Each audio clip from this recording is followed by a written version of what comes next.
함께 하나님 말씀 찾겠습니다. 사도행전 7장 신약성경 198쪽 부근에 있는 사도행전 7장 54절에서 60절까지 말씀입니다. 사도행전 7장 54절에서 60절까지 말씀, 우리 한 절씩 교독하도록 하겠습니다. 제가 먼저 54절을 읽습니다. 그들이 이 말을 듣고 마음에 찔려 그를 향하여 이를 갈거늘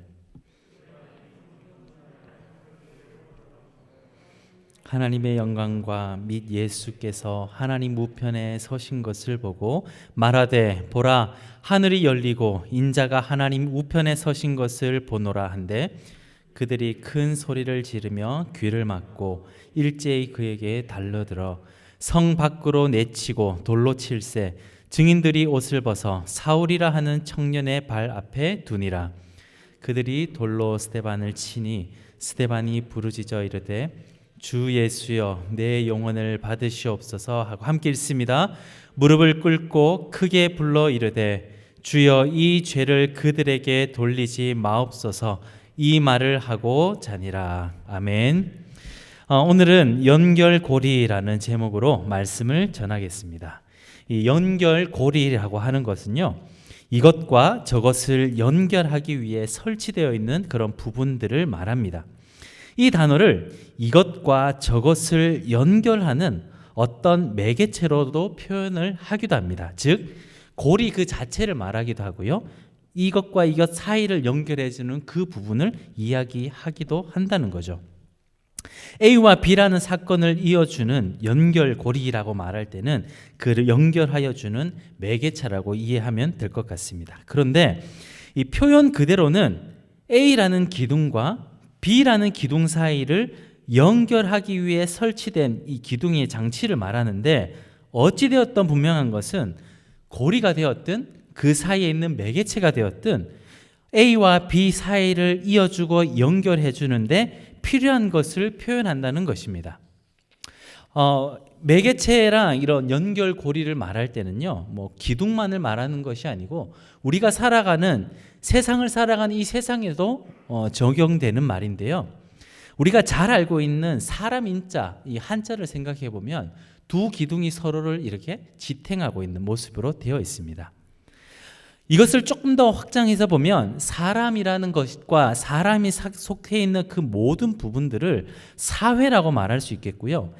연결되어서 있는 그 그룹을 사회라고 말할 수 있겠고, 사람은 그 속에서 사회를 구성하는 연결고리를 강화하고 유연하게 적용하여서 그것을 좀 더 다채롭게 만들어 이 사회 안에 속해 있는 사회적 관계를 더 강화시켜 갑니다.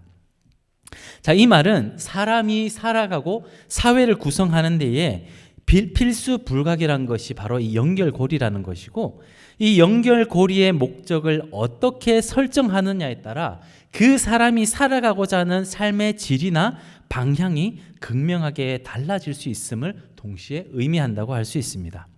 마치 산을 올라가려고 하는 사람은 산 아래로 가야 하고, 망망대해로 가려고 하는 사람은 해안가로 가야 하듯이 말입니다.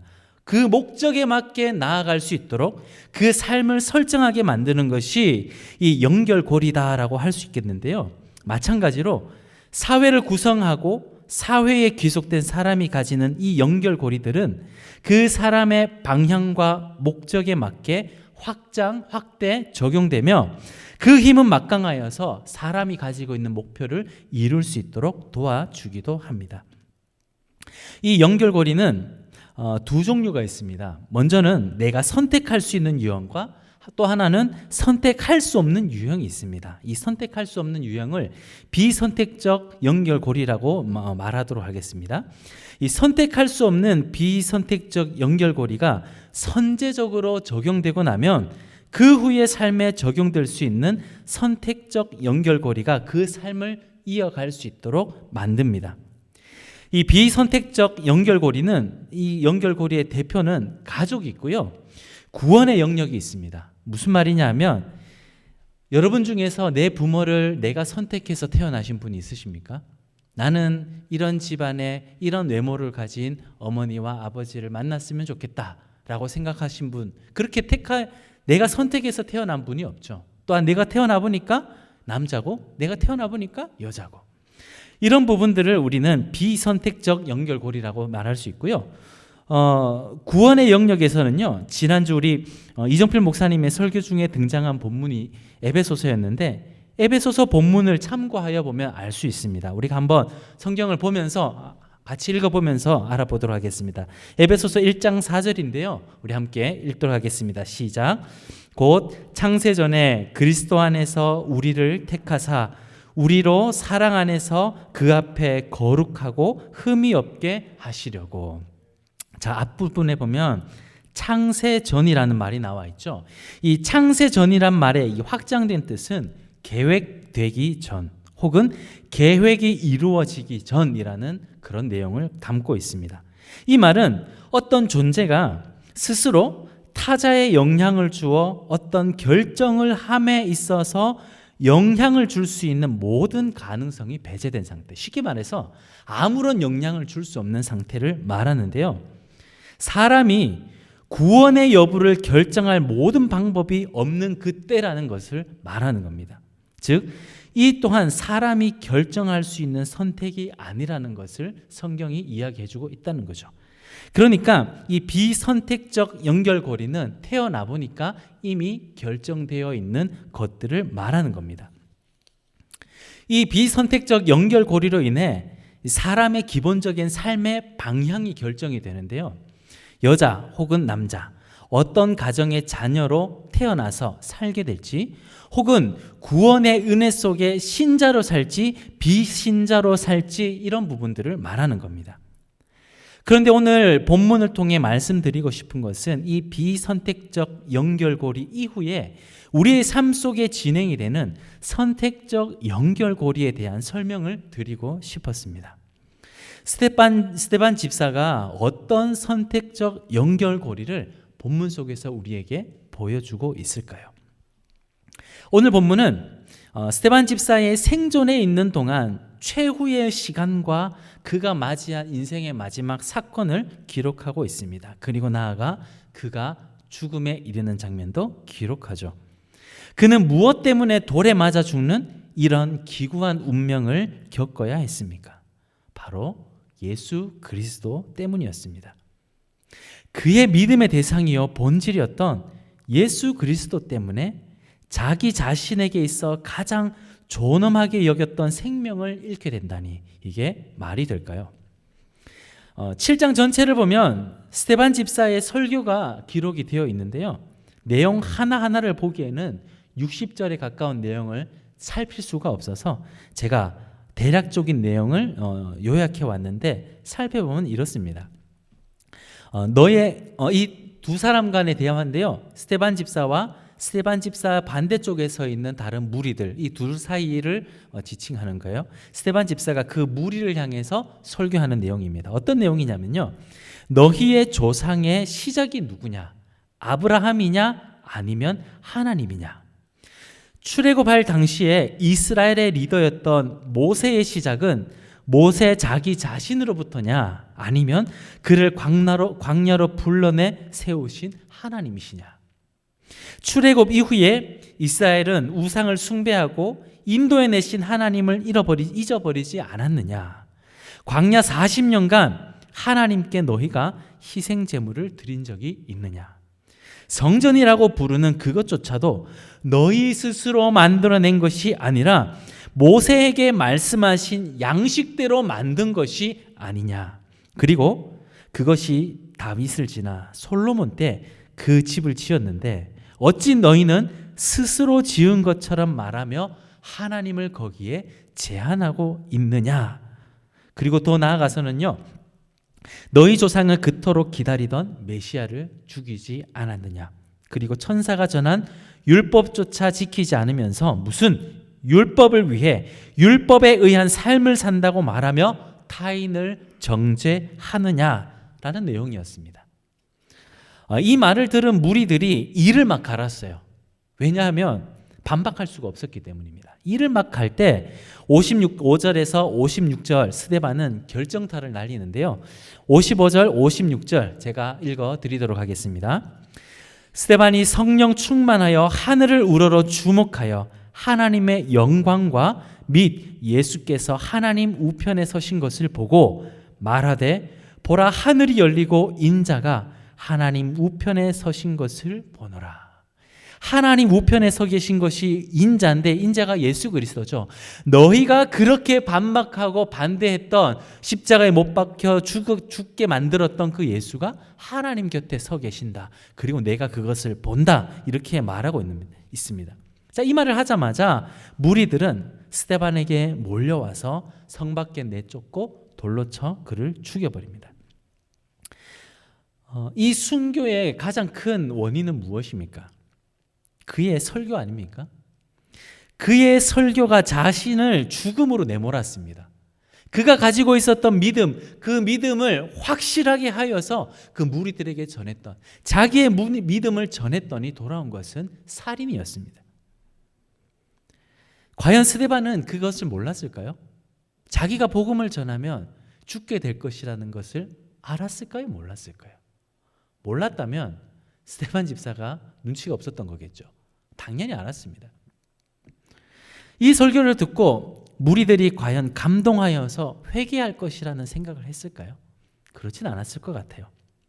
오늘 본문은 스데반 집사의 마지막이 담긴 내용인데 누군가의 마지막이 이러했다면 과연 주위에서 그 사건을 보고 있는 그 사람들과 이 이야기를 들은 어떤 사람들이 과연 스데반 집사를 향하여서 그의 선택은 참 옳았다.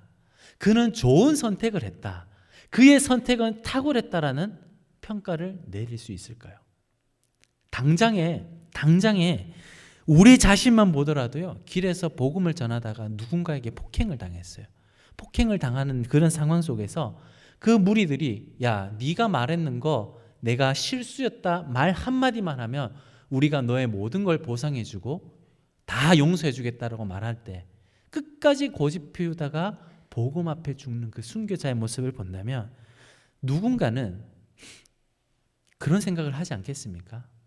한마디면, 그 말 한마디면 이 상황을 벗어날 수 있을 텐데 저 사람 참 현명하지 못한 것 같다. 그러나 이 모든 것은 스데반 집사가 자기 인생 전부를 들여 내렸던 선택이었습니다. 어쩌면 이 한 번의 선택을 위해 인생 전체의 연결고리가 진행되어 왔는지도 모릅니다. 그가 태어나서 누군가의 아들이 되었고 아들로서 자랐고 커오면서 배운 모든 것들과 그 초대교회의 일원으로 복음을 듣고 또 그 복음을 듣게 된 그것의 복음의 지배를 받으며 현재까지 살게 된 모든 것이 오늘 이 한 번의 설교를 위해 진행된 것일 수도 있다는 겁니다. 이렇게 스데반 집사는 자신의 모든 것과 바꾼 이 위대한 설교 한 편, 이것을 한 이유가 무엇이냐면요. 저는 이렇게 생각합니다. 생명보다, 자기의 생명보다 더 귀한 무언가를 알았기 때문이다. 과거 훗날 사도 바울은요, 이 스데반 집사의 삶을 보고 이 구절을 기록했는지는 모르겠지만 로마서 8장 18절에 이런 고백을 하게 됩니다. 우리 18절 말씀 함께 읽어보도록 하겠습니다. 시작. 생각하건대 현재의 고난은 장차 우리에게 나타날 영광과 비교할 수 없도다. 아멘. 이것이 사도 바울이 선제적으로 예수님을 믿고 그날 바로 고백한 걸까요? 아니면 인생의 훗날 그가 예수 안에서 깨달아지고 깨우쳐지고 무너지고 부서지면서 자기 자신은 부인되고 그 삶을 통하여 예수를 드러내는 것이 하늘의 소망을 본 그 모든 삶의 결과로 뱉어내게 된 고백일까요? 저는 후자라고 생각합니다. 여기에 등장한 장차 우리에게 나타날 영광, 그 영광을 알았기 때문에 자기 최고의 존엄을 포기할 수 있었던 것입니다. 이런 스데반 집사의 행동은요, 마가복음에서 보충으로 우리가 더 알아볼 수 있는데요. 마가복음 8장 34절, 35절 말씀을 한번 보도록 하겠습니다. 제가 읽어드릴게요. 무리와 제자들을 불러 이르시되 누구든지 나를 따라오려거든 자기를 부인하고 자기 십자가를 지고 나를 따를 것이니라. 누구든지 자기 목숨을 구원하고자 하면 잃을 것이요 누구든지 나와 복음을 위하여 자기 목숨을 잃으면 구원하리라. 예수님께서 제자들에게 하셨던 말씀이에요. 스데반 집사의 행동은 35절에 기록된 나와 복음을 위하여 자기의 목숨을 잃은 것인데, 여기에는 이 모든 행위에는 무엇이 따른다고 되어 있습니까? 구원이 따른다고 이야기하고 있습니다. 이런 스데반 집사를 향해 34절의 기록처럼 자기 부인 십자가를 지는 것으로 표현할 수 있겠죠. 결국 예수님이 제자들에게 말씀하신 이 삶을 스데반 집사는 삶으로 정확하게 보여주고 간 것입니다. 그 영광을 위하여 자기의 삶의 모든 것을 다하여 딱 한 번의 순간에 마지막으로 할 수 있는 것을 말한다고 하였을 때, 그의 설교는 그 영광을 위하여 기꺼이 나를 부인하고 내 것을 아끼지 않고 주를 위해 온전히 드린 거기에 있다는 겁니다. 그런데 스데반 집사의 이런 놀라운 행동과 그의 고백, 삶의 모습과는 다르게 왜 이런 성경에 기록된 가장 복된 죽음을 우리는 그렇게 여기지 못할까요? 스데반 집사의 이런 모습을 보면서 설교하는 제 입장에서도 그렇습니다. 지금 당장 돌아가다가 누군가가 저를 위협하거나 제가 어떤 억울한 일을 당하게 되면 바로 반박하거나 이렇게 했는데, 그쪽에서 억울하다고 다시 저에게 욕을 하고 그러면 막 화내고 썩내고 분내고 하지 않겠습니까?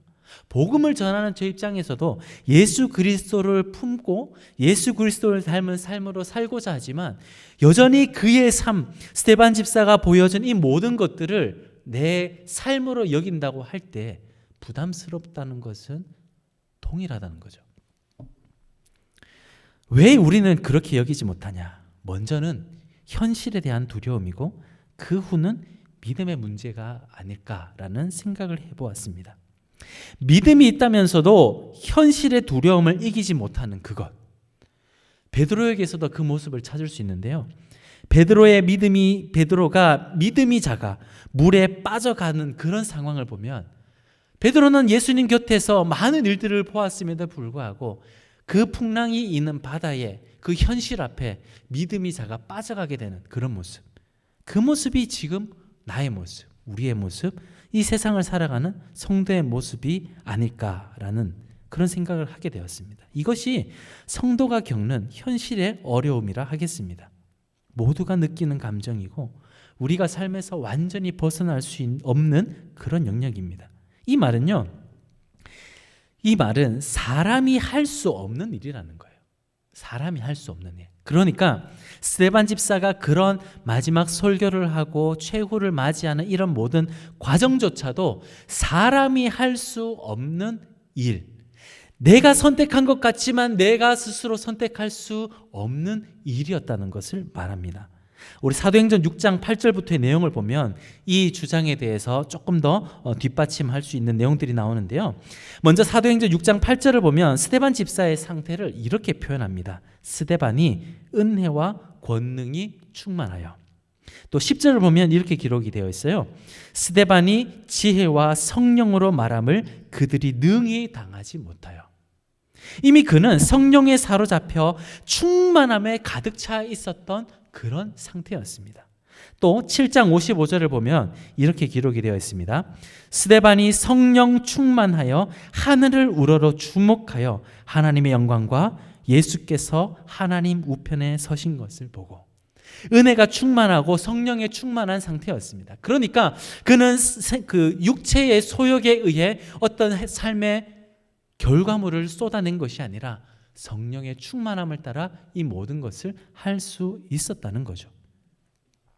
세상이 감당할 수 없는 상태로 자기를 부인하고 성령의 이끌림에 따라 무리 앞에서 강론을 했던 겁니다. 그러자 갈라디아서 4장 29절의 기록처럼 그때에 육체를 따라 난 자가 성령을 따라 난 자를 박해한 것 같이 이제도 그러하도다 라는 기록처럼 육체에 속한 자들의 강한 반발이 일어난 것입니다. 자, 이렇게 스데반 집사의 역사는 끝이 났습니다. 그가 태어나면서 죽기까지 하나님이 맺어오신 예수 그리스도로 연결되어진 그의 역사는 끝이 난 것 같아 보입니다. 그러나 스데반은 여기까지 이끌어오신 그의 삶은 끝이지만 스데반을 여기까지 이끌어오신 하나님의 역사는 멈춰지지 않았습니다. 무슨 말입니까? 스데반 집사는 가고 새로운 역사를 써내려갈 한 사람, 또 다른 한 사람이 등장한다는 말인데요. 오늘 읽었던 본문 58절 끝부분을 보면요, 사울이라 하는 청년의 발 앞에 두니라. 그러니까 증인으로 세워진 사람들이 자기 옷을 벗어서 그 대표성을 가진 사울 앞에 그 옷을 벗어놓습니다. 사울과 스데반이 만나는 지점인 거죠. 그런데 아무 연관성이 없어 보인 이 둘 사이를 예수 그리스도께서 이어 놓으셨던 겁니다.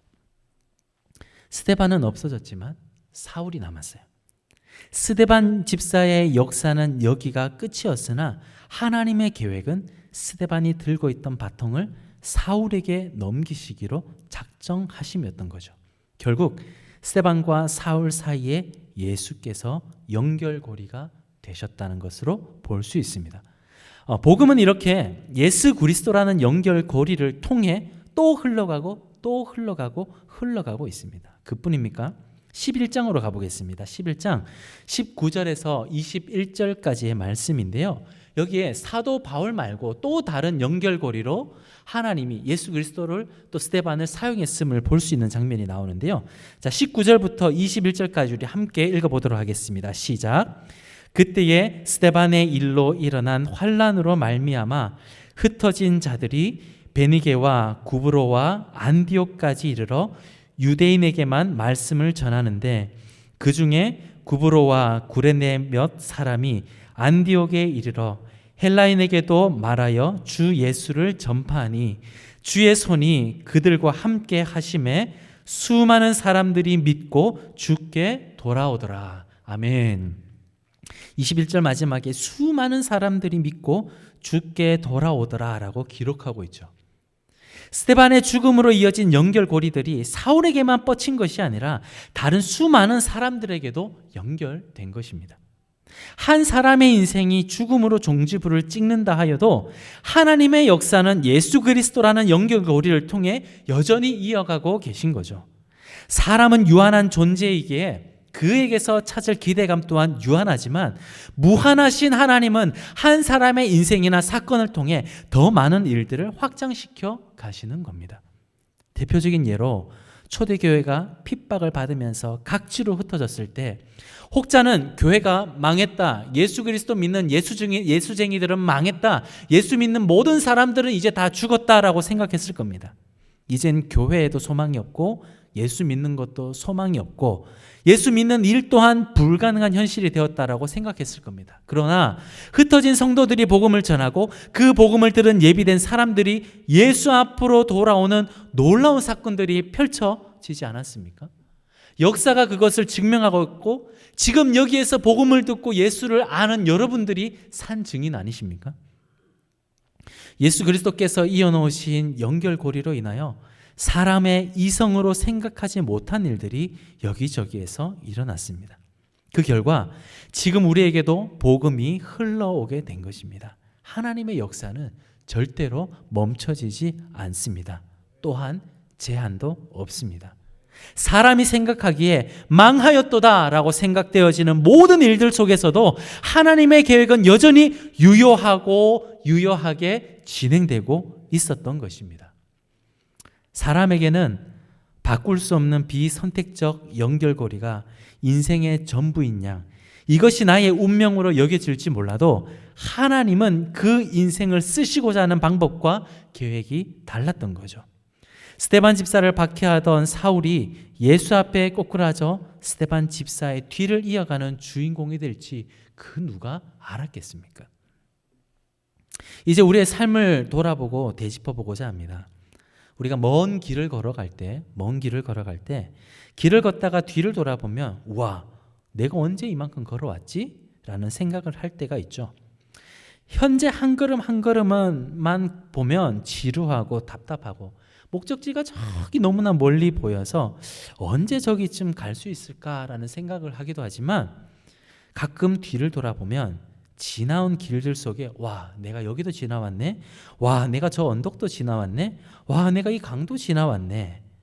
모르는 사이에 이만큼이나 걸어왔구나라는 것을 알게 됩니다. 지금 걸어가는 성도의 걸음도 미완성이다. 불확실하기에 겪는 일마다 어떤 계획이 있으셔서 우리에게, 나에게 이런 일들을 주시는가?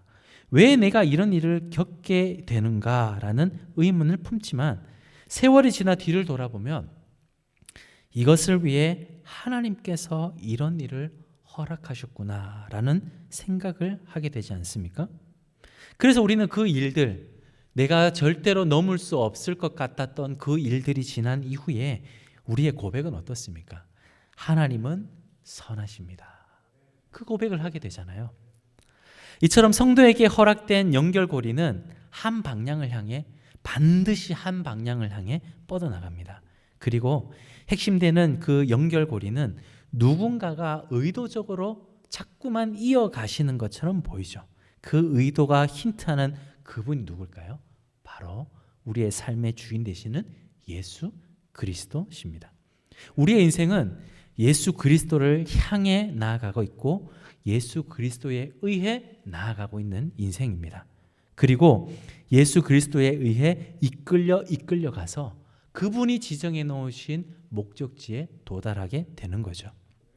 그래서 성도의 마지막이 예수 그리스도를 닮아 있고 그 고백이 내가 할 수 있는 고백임을 알고 의문투성이었던 내가 당한 그 어떤 한 성도가 당한 일들이 그때 가서야 비로소 해석이 되는 겁니다. 말씀을 맺습니다. 스데반 집사의 죽음이 사울을 낳았습니다. 그 스데반 집사의 죽음이 안디옥의 많은 성도들을 살리는 결과를 낳았습니다. 성도의 인생은 예수께서 보이신 것처럼 한 알의 밀알로 썩어 없어지는 인생이 가장 귀하고 복된 인생입니다. 그렇다고 스데반 집사가 당한 일만이 복된 인생이냐? 아닙니다. 어떤 모양이든 각 사람에게 맞는 다른 모습으로 나타날 수가 있습니다. 어떤 사람은 이런 모습으로, 어떤 사람은 이런 모습으로. 그러나 공통적으로 새겨야 할 것은 나는 과연 예수 그리스도께서 이어주신 연결고리로서의 역할을 잘 감당하고 있는가라는 자기의 반성과 예수께서 나를 또 어떤 사역의 연결고리로 이어가실지에 대한 소망이 있어야 할 것입니다. 지금 당하는 일들에서 의문을 품지 말고 그 의문이 소망이 되어 나를 사용하실 그때를 위해 매일 감사함으로 준비하는 우리가 되어야 할 것입니다. 지금 매스컴에서 흘러나오는 많은 일들과 우리가 지금 눈으로 보고 살필 수 있는 상황을 보십시오. 그 상황 속에서 과연 교회에 소망이 있는가? 과연 우리 공동체에 소망이 있는가라는 의문이 들지 않습니까? 하나님께서 과연 이 일들을 베풀어 가실 것인가? 하나님께서 어떤 일을 이루어서 과거 우리가 부흥하면서 예수 앞에 나와 마음껏 찬양하던 그때가 회복될까? 사람의 눈으로 보면 절대 소망이 없고요. 내가 내 힘으로 맺어가는, 내 힘으로 뻗쳐가는 그 연결고리는 너무나 유한해서 절대 잡히지 않을 것 같은 상황이죠. 그런데요, 우리가 보지 못하는 그곳에 하나님은 이미 연결고리를 놓으셨습니다. 하나님은 이미 예수 그리스도를 통하여서 끊어진 그곳마다 연결고리를 내어 놓으셨습니다. 그러면 우리는 무엇을 해야 합니까? 신랑이 오실 그때를 위해 날마다 그 기름을 준비하고 등불을 준비하는 순결한 신부로서 하나님이 우리를 보내신 그 자리에서 이미 준비된 자로 서 있어야 할 것입니다. 여러분 지금 어떤 자리에 서 계십니까? 예수님이 허락하신, 하나님이 허락하신 그 자리에 서 계십니까? 아니면 이런 상황 저런 상황 속에 소망보단 의심 가득한 자로 내 자리를 이탈해 계십니까? 하나님은 내가 이탈하여도 내 자리를 찾아 다시 꼽아 넣으셔요. 그래서 우리는 도망갈 수가 없어요. 사랑하는 우리 장충교회 성도 여러분, 순결한 신부로 신랑을 준비할 수 있는 우리 모두가 되기를 소망합니다. 예수 안에 맺혀진 그 연결고리로 절대 끊어지지 않음을 믿고 오늘도 여러분의 자리에서 최선을 다하여 감사하여 순결하게 살아갈 수 있는 우리 모두가 되기를 주님의 이름으로 축원합니다.